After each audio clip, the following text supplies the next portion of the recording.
Assalamualaikum, selamat pagi dan salam Malaysia Medani. Bersama saya Abang Muaz, Abang Abdul Samad dalam Berita Pagi Sarawak edisi Sabtu 13 Januari. Pembinaan Hospital Petrajaya Kuching kini sudah mencapai kemajuan 54.26%. 90 hari awal dari dijadualkan. Hospital berkenaan dijangka siap lebih awal iaitu pada Mei berbanding jangkaan asal Ogos 2025. Menteri Kesihatan Datuk Seri Dr. Zulkifli Ahmad berkata, kementerian akan memastikan projek siap mengikut jadual dan setakat ini tiada sebarang halangan yang boleh menyebabkan projek berkenaan tergendala sekali lagi. Hospital Petrajaya akan beroperasi dalam tempoh 3 hingga 4 bulan selepas siap bagi memberi ruang penyediaan kelengkapan perubatan. Saya tidak nampak kendala sebab this is a project yang sudah ketika mereka take over it takes sebab hampir setahun untuk to turn it around supaya dapat gerakkan jadi projek ini adalah kurang lebih 410 juta.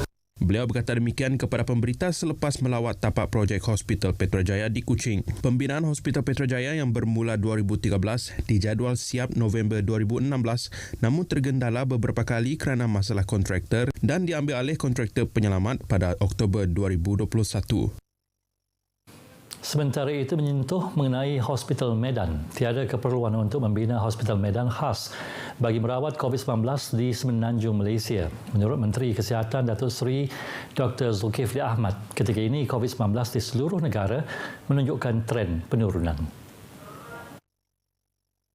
Bagaimanapun, kementeriannya tetap bersedia dengan sebarang kemungkinan dan mengambil langkah berjaga-jaga sekiranya kes meningkat semula. Dan kita sekarang ini sudah sampai ke peringkat apa yang dikatakan hidup bersama dengan virus ini.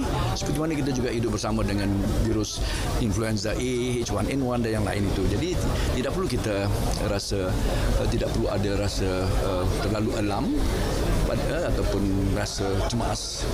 Ya. Tetapi pada waktu yang sama saya pun ingatkan jangan terlalu bermudah-mudah juga ya.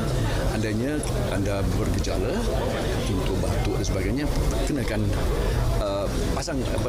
gunakan pelitup muka untuk protect diri sendiri dan lebih penting protect kawan-kawan yang lain.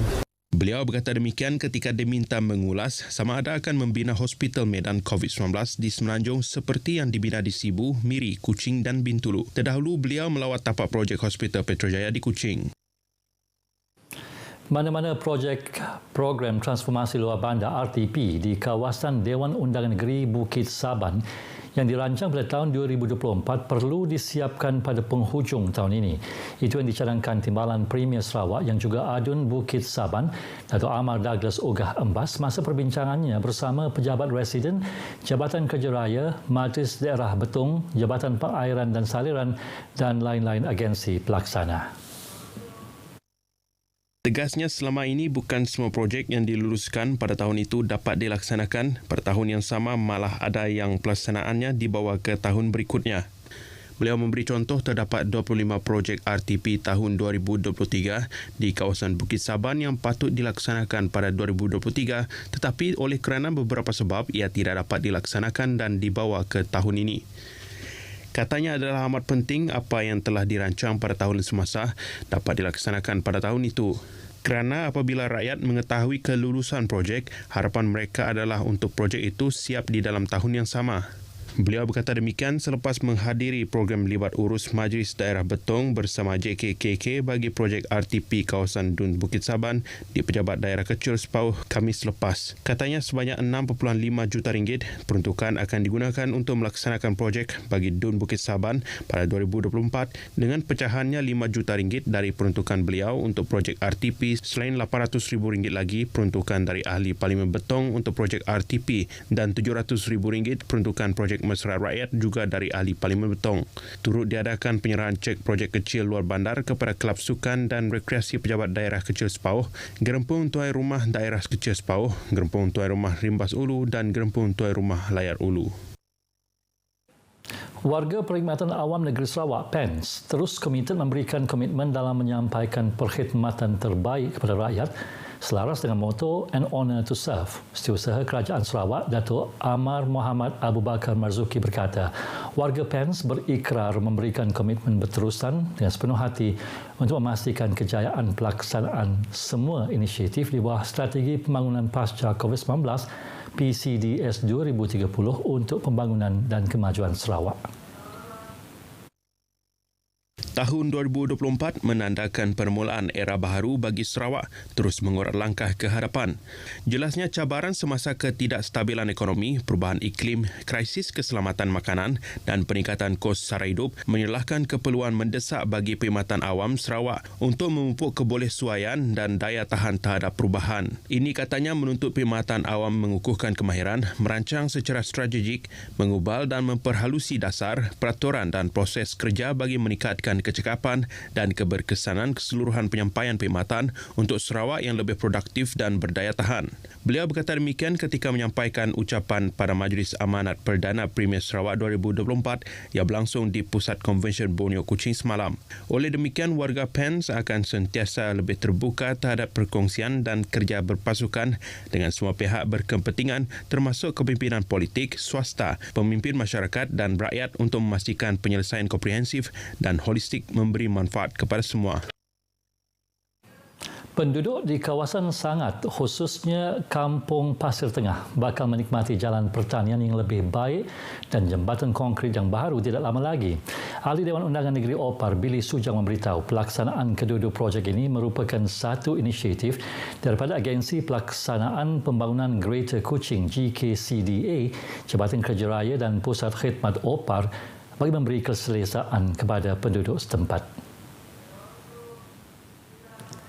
Menurutnya, jalan sepanjang 800 meter itu akan dinaik taraf dengan jumlah peruntukan 1.7 juta ringgit di bawah inisiatif GKCDA dan jambatan kayu sedia ada akan dibina semula dengan menggunakan peruntukan program transformasi luar bandar RTP berjumlah RM500,000. Beliau berkata demikian semasa sesi lawatan tapak projek menaik taraf jalan pertanian kawasan Sangat, Kampung Pasir Tengah, Lundu. Billy menambah projek ini akan memberi manfaat menyeluruh kepada penduduk Kampung Pasir Tengah kerana sebahagian besar kebun penduduk mengguna pakai jalan tanah sedia ada yang sering kali becak dan dilanda banjir besar semasa musim tenggujuh. Setiap ketua masyarakat dan ketua kaum KMKK perlulah merancang aktiviti sosioekonomi di kawasan masing-masing untuk tahun 2024. Menurut Ahli Dewan Undangan Negeri Adun Beting Maru Razaili Gapur, setiap jawatankuasa kemajuan dan keselamatan kampung JKKK kampung mestilah mempunyai data dan profil kampung masing-masing agar segala maklumat setiap isi rumah dapat dikenal pasti. Katanya KMKK JKKK dengan kerjasama dengan pihak PEDI, Pusat Ekonomi Digital, berperanan dalam mengemaskini data, belajar tentang IT dan membantu penduduk kawasan bagi mengisi bantuan dari pihak kerajaan.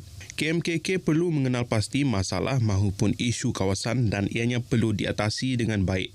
Beliau berkata demikian dalam perjumpaan KMKK N29 Beting Maru di pusat baru-baru ini. KMKK perlu bekerjasama dengan penduduk kampung, NGO maupun agensi untuk melancarkan pentadbiran dalam sesebuah kampung. Ujarnya perancangan projek yang akan dilaksanakan di kawasan KMKK sudah pasti akan menjadi projek kesejahteraan dan kehendak rakyat setempat. Oleh itu, Kerajaan Sarawak telah menyediakan pelbagai kemudahan, inisiatif untuk rakyat Sarawak demi kesejahteraan dan kehendak rakyat terutama masyarakat di luar bandar. Berita pagi Sarawak berakhir di sini. Seterusnya ikuti Stadium RTM selepas ini untuk perkembangan sukan tanah air dan antarabangsa. Saya Abang Muasli Abang Abdul Samad dari Sungai hingga Segara, Palestin pasti merdeka.